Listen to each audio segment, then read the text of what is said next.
Welcome back, everybody. We're going deep today into the life of Abeti Masikini, the Queen of Soukous. Exactly. And for this deep dive, we're going to be using as like a base the excerpts that you sent me from Abeti Masikini and the Emergence of Congo Music Rhumba Divas by Daateku channel. A great piece. Yeah. To, really just like explore who this woman was. I mean, already just in preparing for this, I was just blown away by all that she accomplished and just like the places that her career took her. She was, selling out shows in Paris, New York, like before she even like hit it big in Congo. Which is fascinating. Yeah. And it's a story that really challenges what we think we know about, like, musical authenticity and like the trajectory that artists take to success. Yeah. Totally. So let's just start from the beginning. So she was born Elizabeth Finant in 1954, and she had, like a pretty privileged upbringing in Congo Kinshasa. Her dad was a politician, like a pretty prominent politician. Yeah, a member of parliament. Right. And he exposed her to music really early on. And then in 1961, there was like a big tragedy. Her father was assassinated, forcing the family to relocate to Kinshasa. And it's you can only imagine the impact of that kind of event on a young girl. But it was in Kinshasa that Abeti's passion for music like really blossomed.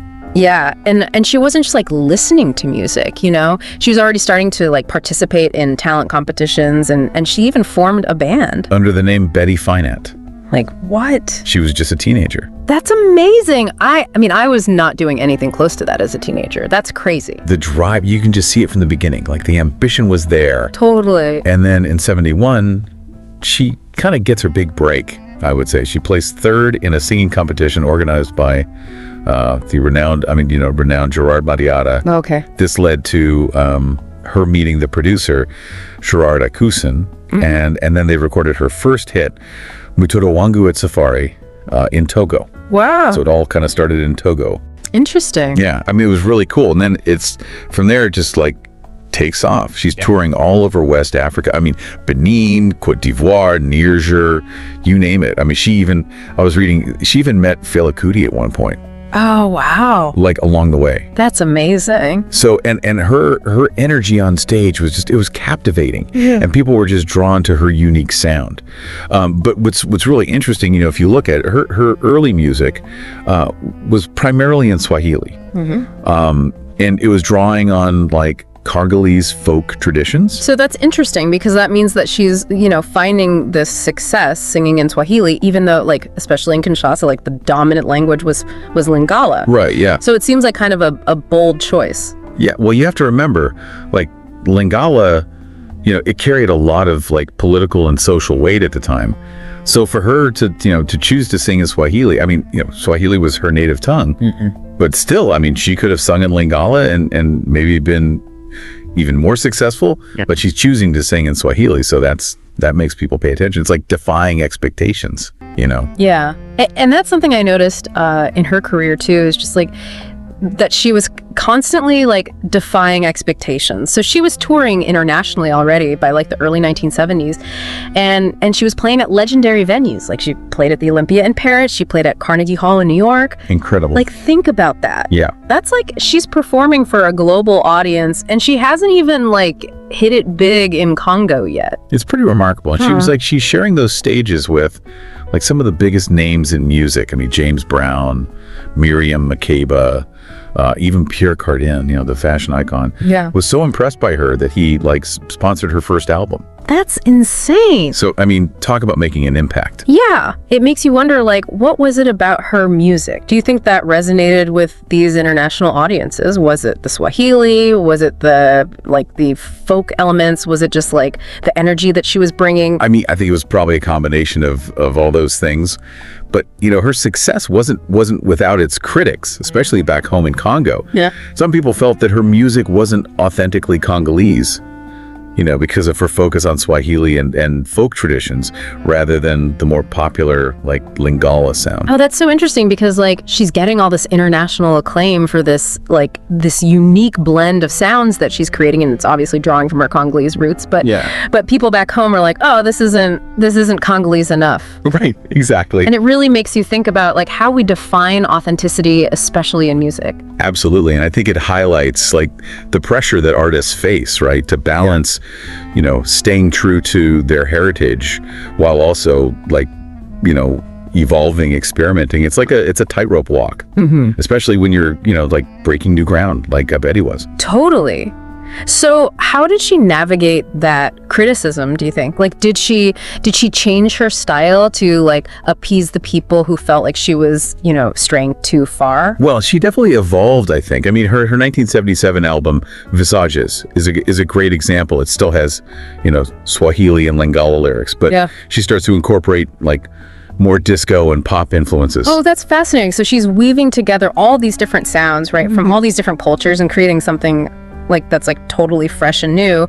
And it's not just about like appealing to a wider audience either. It's about like pushing the boundaries of what even Congolese music is. Right. And that was a debate, right? Yeah, of course it would be. I mean, some loved it, some hated it. But you can't deny that it was a turning point, in her career. It showed that she wasn't afraid to experiment, to challenge norms, even if it meant, ruffling some feathers. I love that. And it seems like this like kind of like fearless attitude extended even to her stage presence. So like around this time she completely like revamps her image, and she brings in these dancers that she calls Le Tigress. I know. The name itself, like Le Tigress. It's so cool. It's so evocative. It speaks to like her fierce energy, right? This like desire to just command attention, like in a very male-dominated industry. And like think about like the visual of that too, like her like this powerful woman owning the stage, and then she's got this group of like fierce dancers backing her up. It's a statement.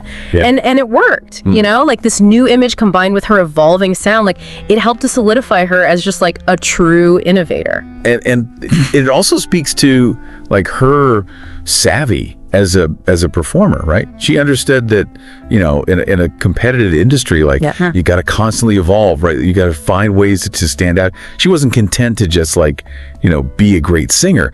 Like she wanted to create a whole experience for the audience. And speaking of like creating an experience, we have to talk about her collaboration with Franco Luambo Macchiati. I mean, you know him, like the Congolese Rhumba legend. I mean, the king. Yeah. This seems like a big turning point. Yeah, it was. You see, up until this point, she'd found more success internationally than in Congo. Right. So like teaming up with Franco, like a giant in the Congolese rumba scene, it was a strategic move. It's ironic, right? She's being criticized for not being Congolese enough, but she's like selling out shows in Paris and New York, and then she collaborates with like a rumba legend, and that's what wins over like the audiences back home. Yeah. It's so interesting how her career really is tied into this like debate about authenticity and like artistic integrity, It is. And it makes you wonder, like, do you think that if she hadn't achieved that international success early on, would she have felt the same pressure to kind of like, conform to a more traditional Congolese sound? I mean, that's a great question. Yeah. It's like she was being pulled like in these two different directions, right? Like the global stage was embracing this like, unique blend of sounds, but at home she kind of had to prove herself within like the established rumba tradition. Yeah. But even within rumba, she brought her own like flair to it. I mean, take her album from '86, Je suis fâché. Like it was a massive hit, and it introduced her music to like a whole new generation, and that was produced by Cameroonian artist Georges Seba. So there's like another layer there of like this cross-cultural influence too. Exactly. It's really interesting. Yeah. So I mean, even when working within a more, I guess, traditional genre, right? Yeah. She was still like finding ways to innovate and to push boundaries. Like Je suis fâché brought in like these fresh sounds, incorporating influences from Cameroon and beyond. It wasn't your typical rumba album. I mean, even her stage, she starts performing at like these prestigious venues like the Zenith in Paris, the Apollo Theater in Harlem. She's showcasing the power and global appeal of Congolese rumba. Wow. It's really cool. So it seems like she's kind of like, she's able to find this balance, right? Where she achieves mainstream success in Congo without like totally abandoning that like innovative spirit. But we can't talk about Abeti without talking about her rivalry with another Congolese music icon in Congo Love. Yes. The legendary rivalry. Yeah, I mean, it's shrouded in like a bit of mystery, right? A lot of it is based on like speculation and kind of reading between the lines of their song lyrics. It's like a musical soap opera playing out on like vinyl records. Exactly. Okay, so like take Abeti's song, By Landa Landa, which means a follower. Like a lot of people interpreted that as like a subtle dig at Mpongo Love, suggesting that like she was imitating Abeti's style. Yeah, and then Mpongo Love comes back, right, with Koba, meaning Right. continue. It's like she's saying, I'm doing my thing. I'm not backing down. So good. It's fascinating how like artists can use their music to like communicate even when they're not directly addressing each other. Yeah. Like their rivalry, you know, real or perceived, definitely added like another layer of intrigue to both of their careers. Absolutely. And it kind of highlights, you know, the unique pressures that women in music often face, you know, especially in like male dominated genres like Rhumba. Like Right. they're not just competing with each other, they're also like fighting for recognition and respect, like in an industry that doesn't always welcome them, you know, with open arms. Right. Absolutely. But, you know, despite, you know, any rivalry or anything, you know, both Adi and Mpongo Love like made incredible contributions to Congolese music. They were pioneers, you know, paving the way for future generations of female artists. Totally. And speaking of like legacies, what would you say is Abeti's like most significant contribution to the world of music? Was it the fearless kind of like fusion of sounds? Was it her, you know, captivating stage presence, or was it even like her impact on fashion? You know, because there's clothing items, there's fabrics named after her songs, like the Abeti skirt. I know. It's pretty amazing, like her impact. It's hard to like choose just one. Yeah. You know, she was a true innovator, a risk taker, and a global icon, right? Yeah. I mean, she revolutionized, you know, Congolese music. She broke down barriers for women in the industry, and she brought, you know, the vibrant sounds of Congo to a worldwide audience. And she was a fashion trendsetter too. It wasn't just about like, you know, looking good. It was about like another way for her to like express herself and to challenge expectations. Imagine, you know, the impact of seeing this like powerful woman owning the stage in a bold Betty skirt, a style that's going to become synonymous with like female empowerment. Right. It's a legacy that goes way beyond music. You see echoes of her influence even today, you know, both in music and in fashion. You know, her story continues to inspire, you know, artists and designers to push boundaries and to challenge norms. Yeah. And in 2014, a documentary titled Abeti Masikini, The Struggle of a Woman, was released. Oh, wow. Ensuring that her legacy lives on, I guess. It's a reminder that her impact wasn't just about like the music, you know, it was about what she represented, like Right.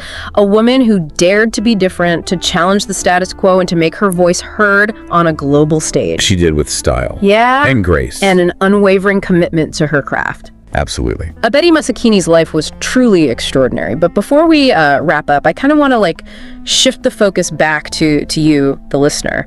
What are your takeaways from this deep dive? Like, what resonates with you about Abeti's journey? I mean, it's inspiring, isn't it? It is. Seeing how she like navigated this male-dominated industry, and she challenged conventions, and she just like fused her Congolese roots with global sounds to create something that was just so unique. Yeah, and she reminds us that music isn't static.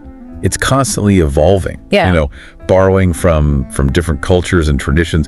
I mean, think of soukous, right? Like that infectious Congolese dance music. I love soukous. Yeah, I mean, it draws on Cuban rumba rhythms, but it infuses them with like Congolese guitar styles and like a driving, almost like hypnotic beat. Yeah, it's like early funk music. It is. But like Congolese. Like Congolese. Yeah. It makes you want to get up and dance. It does. Okay. And that's what Abeti did so brilliantly. You know, she took all these different like musical threads and just wove them together and created something like that was so fresh and exciting. Yeah, and she wasn't afraid to take risks, you know. Even if it meant facing criticism, she understood that, you know, pushing boundaries is how you make art that matters. Right. Art that sparks conversation and pushes culture forward. Yeah, her story also highlights the power of women in music. I mean, she was a trailblazer, you know, paving the way for future generations of female artists to like own the stage and to make their voices heard. And it wasn't easy, you know. Oh, no, it wasn't. But she did it, you know, with style, with grace, and never compromising her vision. Imagine being like a young woman in Congo and seeing seeing Abeti Masikini, right? Commanding audiences worldwide, singing in Swahili, wearing this bold fashion, challenging the norms of what a female artist could be. It must have been incredibly empowering. I bet. It's a reminder that representation matters. Yeah. You know, seeing someone who looks like you, who comes from a similar background, achieving success on a global stage, that can be like life-changing. It plants that seed, you know, that said, hey, like, I can do that too. Yeah. And her legacy continues to inspire today. The documentary Abeti Masikini, The Struggle of a Woman, is a testament to her enduring impact. You know, it allows new generations to discover her music, her story, her message of empowerment. It's a deep dive into her life, her challenges, her triumphs, and her unwavering spirit. Yeah, it's a must-watch for anybody who's interested in African music, you know, female empowerment or the power of like artistic innovation. And for you, the listener, what stands out the most? What will you take away from this deep dive into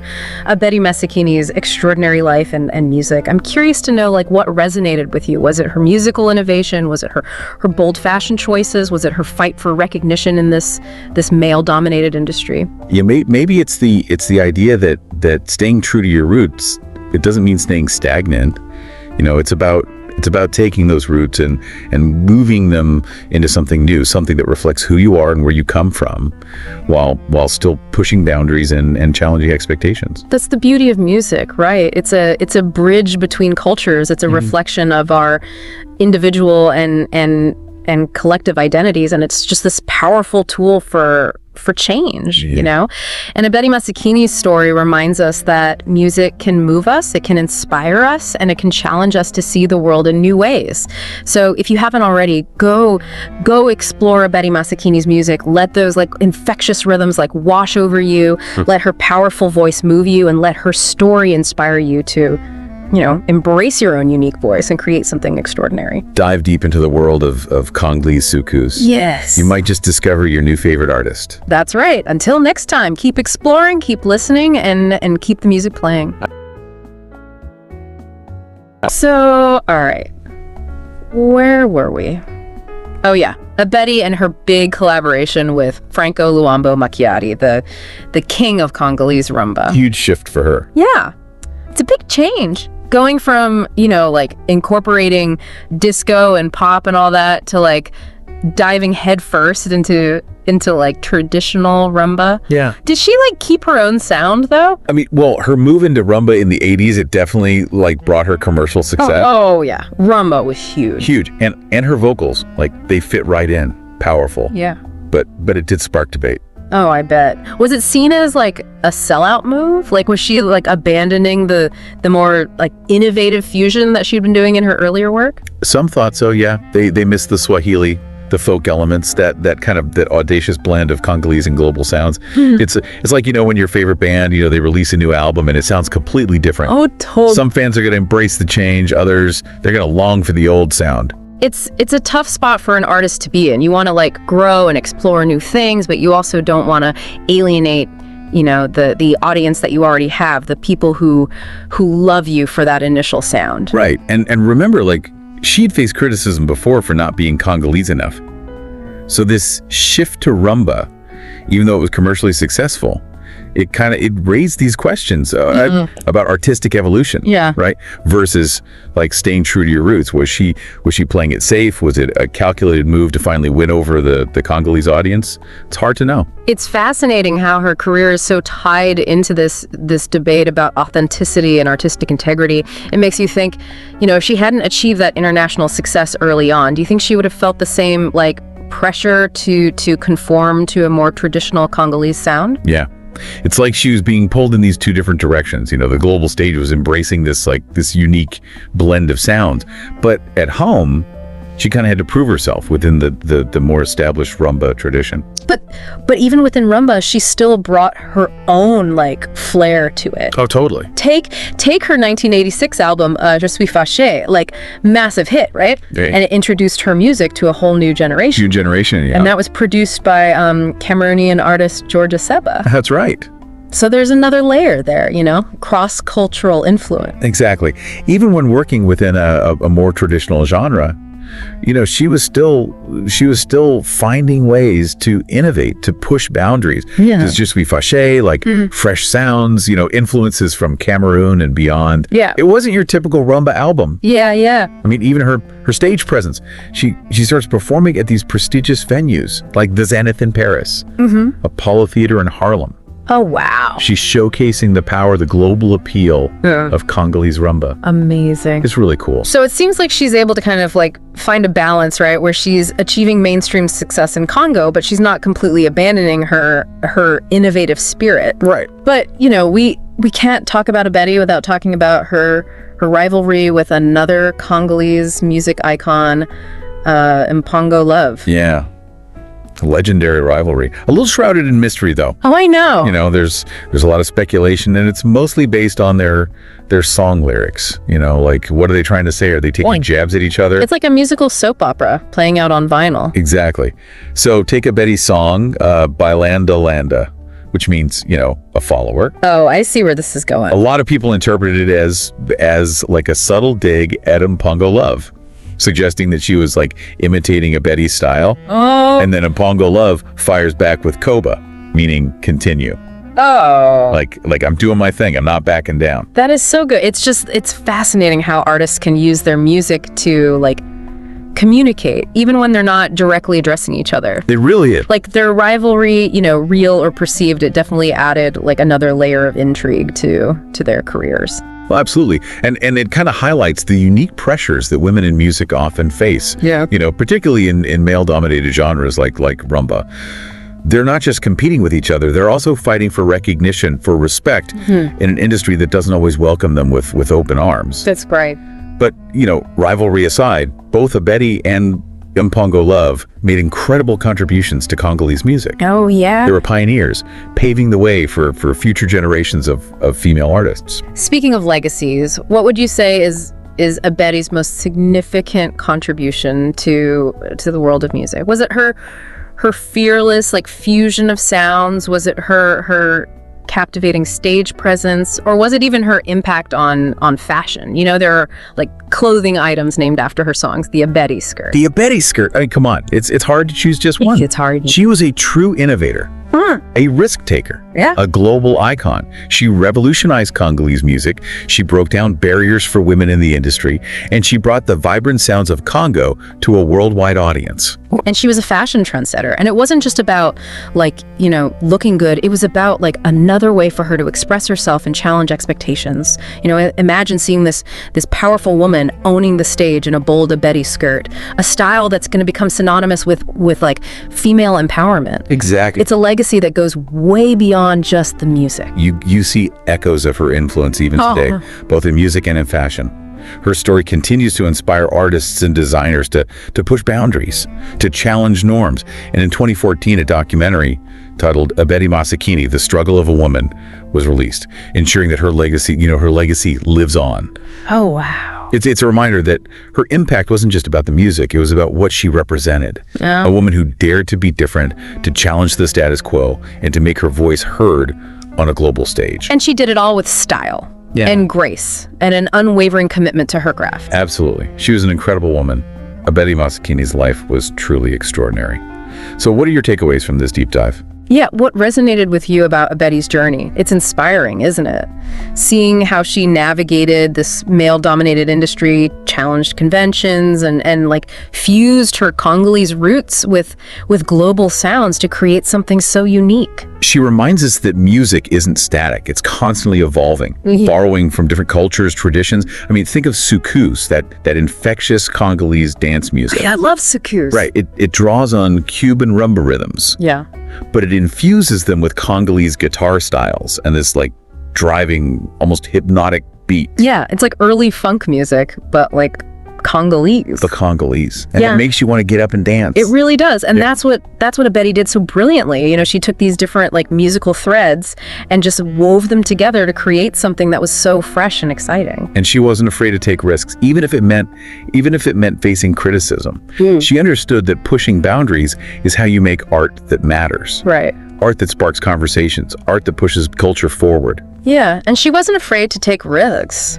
you know, even if it meant facing criticism. Right. She understood that pushing boundaries is how you make art that matters. Absolutely. Art that sparks conversation and pushes culture forward. For sure. And her story, it also really highlights the power of women in music. That's right. I mean, she was a trailblazer. Oh, yeah. You know, paving the way for future generations of female artists to like own the stage and make their voices heard. And it wasn't easy. No, it wasn't. You know, but she did it with style, with grace. For sure. And never compromising your vision. Imagine being like a young woman in Congo and seeing Abeti Masikini, you know, Right. like commanding these audiences worldwide, singing in Swahili, wearing this bold fashion, Yeah. and just challenging these norms of what a female artist could be. It must have been incredibly empowering. I bet. Like, so empowering. Yeah. It's a reminder that representation matters. Oh, absolutely. You know, seeing someone who looks like you, who comes from a similar background, achieving success on this global stage, Right. it can be life-changing. It can. It plants a seed. It does. You know, that says, hey, I can do that too. I could do that. And her legacy continues to inspire today. You know, the documentary Abeti Masikini, The Struggle of a Woman. Amazing documentary. Yeah, it's a testament to her enduring impact. It allows, you know, new generations to discover her music, her story, Right. her message of empowerment. Yeah, a deep dive It is a deep dive. into her life, her challenges, her triumphs, Yeah. and her unwavering spirit. A must-watch for anybody who's interested in African music, female empowerment, or the power of like artistic innovation. Totally. So we've really gotten to like explore Abeti Masikini's life and music. Her extraordinary life and music. What stands out the most to you, the listener? What will you take away from this? Yeah, I'm curious to know what resonated with you. Was it her musical innovation? Was it her bold fashion choices? Was it her fight for recognition in this, you know, male-dominated industry? Yeah, was it her like ability to kind of like balance those two worlds, you know, the global stage and her Congolese roots? Yeah, maybe it's the idea that staying true to your roots, it doesn't mean staying stagnant. Oh, that's so good. You know, Yeah. it's about taking those roots and weaving them into something new, something Yeah. that reflects, you know, who you are and where you come from, while still pushing boundaries and challenging expectations. That's the beauty of music, right? It's a bridge between cultures. It's a reflection of our individual and collective identities. That's right. And it's just this like powerful tool for change. Abeti Masikini's story reminds us that music can move us. It can. It can inspire Yes, us, sure. and it can challenge us to see the world in new ways. So if you haven't already, go explore Abeti Masikini's music. Let those infectious rhythms like wash over you. Let her powerful voice move you, and let her story inspire you to, you know, embrace your own unique voice and create something extraordinary. Dive deep into the world of Congolese soukous. Yes, You might just discover your new favorite artist. you might. Until next time, keep exploring, keep listening, and keep the music playing. Always.